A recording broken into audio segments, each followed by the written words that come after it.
आज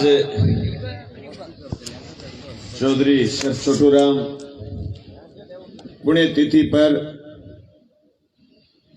ऐतिहासिक गांव मंगाड़ी में उपस्थित किसान साथियों, मंच पर तमाम किसान नेतागण, किसान सभा, किसान जट्टा और किसान यूनियन के तमाम लीडर साथियों का मैं धन्यवाद करना चाहूंगा।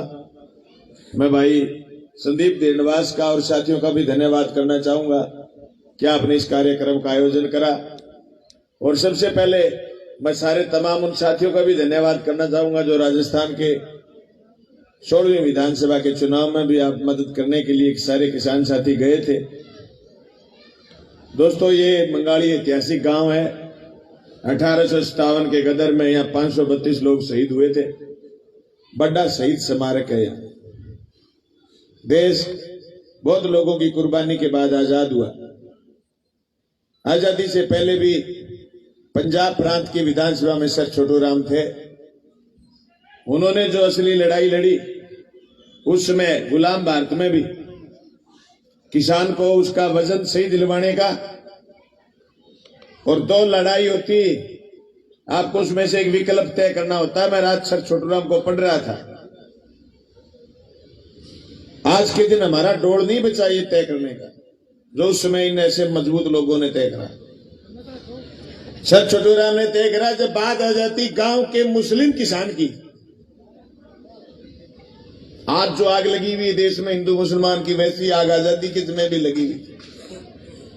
जब देश का पार्टीशन हुआ था, सर छोटूराम पार्टीशन के खिलाफ थे, पाकिस्तान के खिलाफ थे।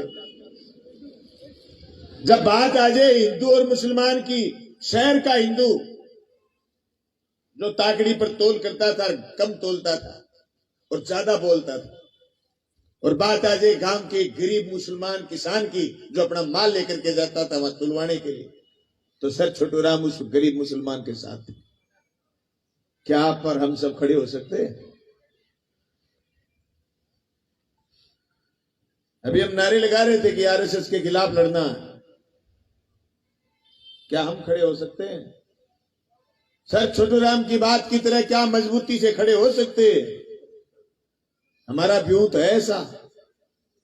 सोशल मीडिया पर लोग बीजेपी के दुष्प्रचार का जवाब देने से डरते हैं। पूरी भारतीय जनता पार्टी लगी हुई है। मेरे तो क्या, मैं तो राजस्थान की विधानसभा में मजबूती से बोला, मैं काले कानूनों के खिलाफ मजबूती से बोला। मेरे तो दुश्मन उसी दिन लाखों पैदा हो गए।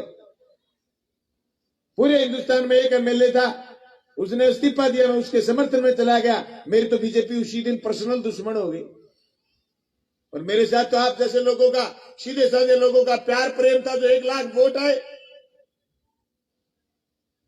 और हमें कोई 33,000 वोल्टेज का झटका नहीं लगा कि हम चुनाव हार गए, क्योंकि हमें पता है हम फिर इकट्ठे हो जाएंगे। कभी छोटूराम की बरसी पर, कभी शहीद आजम भगत सिंह की शहादत के दिन, कभी उनके जन्मदिन के दिन, कभी हम रावणागढ़ सेना के आंदोलन से, कभी हम काले कानूनों के खिलाफ। आज पूरे देश में ड्राइवर हड़ताल पर है, उनके खिलाफ काला कानून आया हुआ है। हम फिर इकट्ठे हो जाएंगे, हम फिर लड़ लेंगे, हम उन हुक्मरानों के खिलाफ इकट्ठा होकर के लड़ लेंगे। लेकिन ये बात जरूरी है कि विधानसभा और लोकसभाओं में भी आपके आदमी जाएं। जब आपके खिलाफ कोई कानून लेकर के आए तो छाती तान के कोई खड़ा हो जाए कि नहीं, we can not tolerate it, हम इसे बर्दाश्त नहीं करेंगे। मुझे याद है जिस दिन पीपली में लाठीचार्ज हुआ, काले कानूनों के खिलाफ पहली सभा थी पीपली में, और पीपली में लाठीचार्ज हुआ। मैंने 5-4 विधायकों को फोन करा, कोई नहीं था साथ आने के लिए। मैं अकेला जाके बैठ गया विधानसभा के।